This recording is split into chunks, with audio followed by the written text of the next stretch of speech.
What is up, guys? Top Tier Yu-Gi-Oh here, and today I've got an Adventure Burning Abyss deck profile for you guys because I think that Burning Abyss is one of the best sleeper decks of the current format. Nobody sees it coming, but when you think about it, Burning Abyss has access to all of the best cards of the format. You've got access to the Adventure Engine, you've got DPE, Zeus, come on now. Then on top of that, you've got access to Beatrice, Lady of the Eternal, one of the best cards of all time. Let's go ahead and get into the profile. Let's go ahead and start with the Burning Abyss monsters. We've got the Holy Trinity of Triple Scarm, Seer, and Graph. These three are what allow the Burning Abyss engine to actually function. So you've got Graph and Seer, which are your extenders, and then Scarm, which searches you during the end phase, which helps you get follow-ups for the next turn. And you can resolve this on both your turn and your opponent's, and so it allows you to play like turn after turn after turn. So generally, these are the three cards that you want to get going every single turn, and if you can do so, it makes winning pretty much easy. I mean, these cards are just insane, and I never thought that back in 2014, when Duelist Alliance came out, that these would be changing my life, but they did, and so these cards are insane. After that, for the Burning Abyss monsters, we've got 2 copies of Libic, Triple Farfa for Disruption, also just another name, 1 copy of Alec, Barbar, Rubik, and Calcab, which are all literally just names, so they're just extenders. The more Burning Abyss monsters that you have in your hand, the more that you're able to extend past hand traps and extend past disruption, and then keep on building a board, and eventually even OTKing your opponent. And so I think the more Burning Abyss names you play, the better. Well, to an extent, like you don't want to be playing, you know, cards like Kagna or Drahig. Like those literally don't do anything, but these do, and these are all useful in their own certain scenarios, like Calcab bouncing back row, Barbar burning, Alec negating monsters, and well, maybe Rubik is useless, but it does have a lot of defense, and so that, well, has never come up for me, but it's not bad. Maybe it is. And then to wrap up the Burning Abyss engine, we've got the normal summons, we've got 1 copy of Fiendish Rhino Warrior, and then 2 copies of Tour Guide. And so you have to be very careful with Tour Guide in this deck because we are playing the Adventure Engine, so you can't activate Tour Guide's effect during the same turn that you use Rite of Adamisir. And so because of that, you really are using Tour Guide as follow-up on your next turn and the turn afterwards. And then once you even have Fateful Adventure up, and you still have the token on board because Gyrphon shuffles itself back, so you still will always have token, assuming your board doesn't get wiped, which it shouldn't be. But you should always have token Fateful Searching Gyrphon, which means that you're still able to use your normal summon effects on the next turn. So Tour Guide is more of a follow-up than it is a starter, but if you do need to start with it, what you can also do is just go into Appaloosa first, then summon Tour Guide. And worst case scenario, there aren't as many hand traps being played this format because of the Adventure Engine and how resilient some of the other top decks are to hand traps, that sometimes you just get away with normal summon Tour Guide, you know. Sometimes that happens, and so just be careful with it though, but it is mostly used as a follow-up. However, that is it for the Burning Abyss engine. Moving on to the rest of the deck, we've got the Adventure Engine next. For that, we've got 3 copies of Water Enchantress, 3 copies of Rite of Adamisir, 1 Gyrphon, and then 1 Fateful Adventure. So I'm not playing Draco back in this list because it doesn't do as much for this deck. I think going second we're good, like we got Zeus, but going first I just didn't want to have another brick in the deck. I feel like this deck needs as many Burning Abyss monsters and as many extenders as possible to just play, that having that extra card that literally does nothing hurts this deck more than it helps, and so I felt very comfortable cutting it. The cool thing I do like about this engine though is it's very easy to get into. Like you can just have one of these cards, or you can go into Cherubini, dump Water Enchantress, use the effect to search it, and then have Gyrphon. Then it protects you from like Nibiru, protects you from other hand traps, such as like even an Ash on your Graph in the past would be very, very hurt. It would hurt a lot.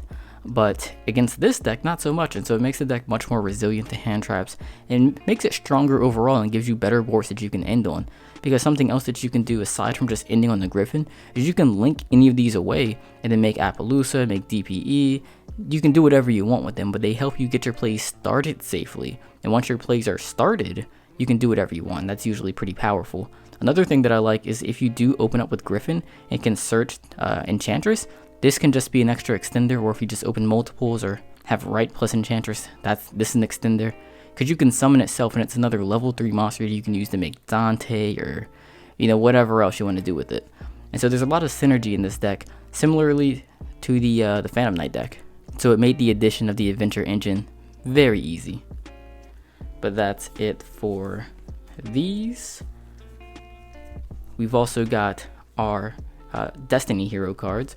So 2 copies of Fusion Destiny, 1 Dasher, 1 Celestial. What more can you say? You just very easily link into Anaconda, make this, and then boom, DPE. 1 copy of Snow. I'm really glad that they unbanned this card because it was one of my favorites of all time. You can just send it to the graveyard with Beatrice or mill it with Dante, and then you've got disruption for the rest of the game. What more can you say? Snow is kind of broken, to be honest, but I'm cool with that. And then the final cards we play are some going second cards. You've got 3 copies of Forbidden Droplets and then 3 copies of Artifact Lancia. This deck cannot play through Scythe, and so you gotta stop Scythe somehow.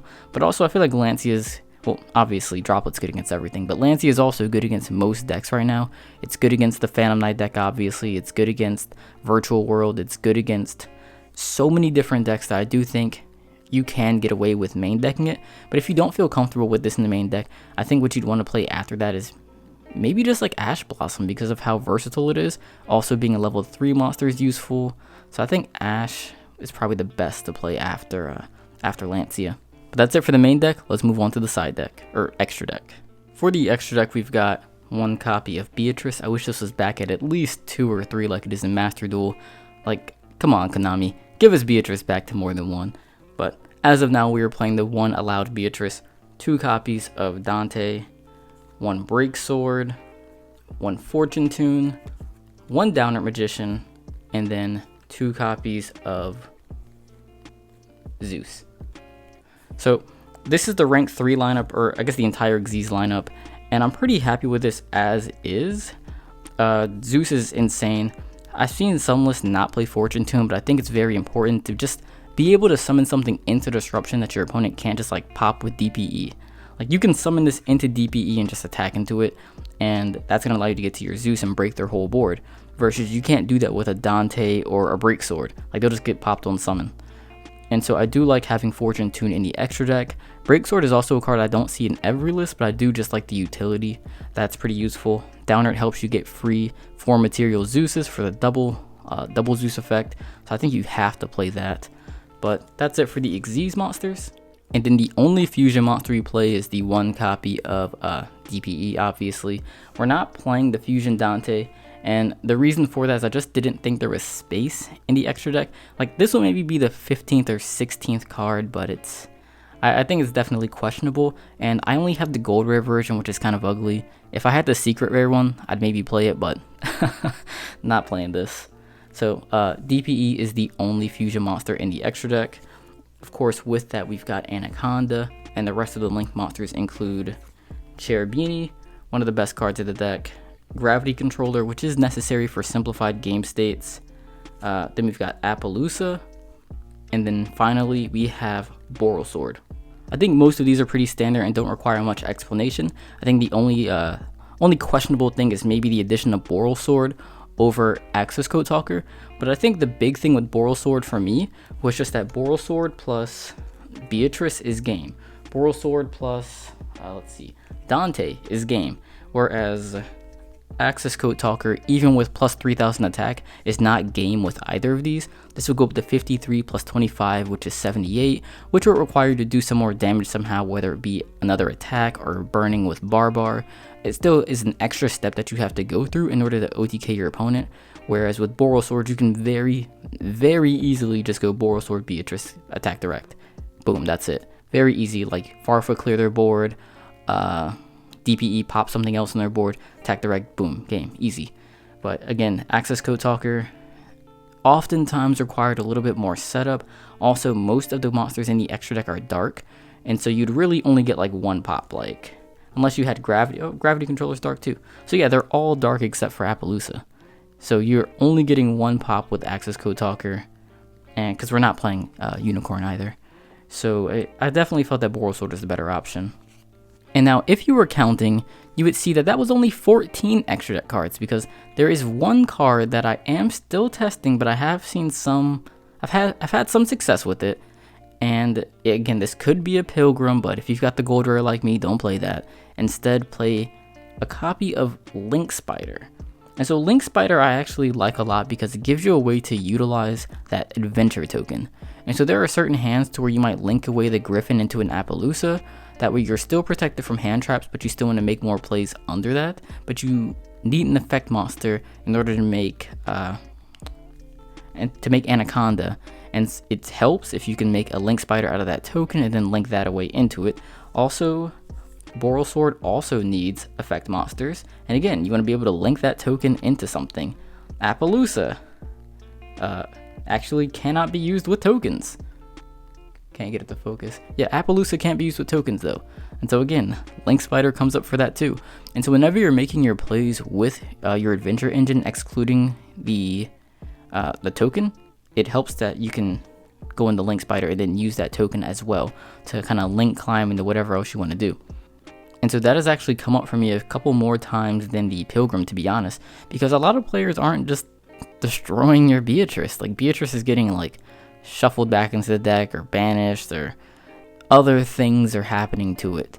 Or you're just put in scenarios to where Pilgrim Dante isn't as impactful, but even without it, you can still summon regular Dante with Beatrice's effect. And so I feel like it's okay to not be playing Pilgrim right now, but space is just super tight in the extra deck. And now finally we've got the side deck, and of course, as always, this is dependent on your local meta, but what I'm playing for a more generic side deck for anything, 3 copies of Droll, 3 copies of Evenly Matched. These could also be Lightning Storm, either one, 3 copies of Barrier, 3 copies of Ice Dragon's Prison. I've been seeing a lot of Dragon Link around lately, and this has been really good against dragons, also really good against, honestly, a lot of decks right now. It's hard to play around like a non-targeting banish. So that's pretty neat, plus a Graveyard Disruption. For back row decks, 1 Harpies, 1 Red Reboot, and then the final card is Mischief of the Gnomes, which is a neat little addition. I've been playing around with this a little bit. Dump it with Beatrice, disrupt your opponent's hand.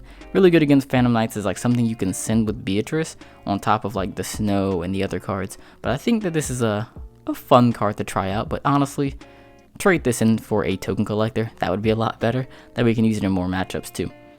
But alright guys, that's pretty much it for this Adventure Burning Abyss deck profile. If you want to see more decks that I think would be interesting to play right now, other sleeper decks, check out this video right here on the screen for some other decks that I'm excited to test out this format. If you want to see what I think is currently the best deck of the format, I think most people would agree that it's Phantom Knights right now. It could change as we move on and progress through the format, but right now it's Phantom Knights, and if you want to see a cool list for that, that's right here on the screen as well. So check either of those videos out. Thank you guys so much for watching, and I'll see you in the next one.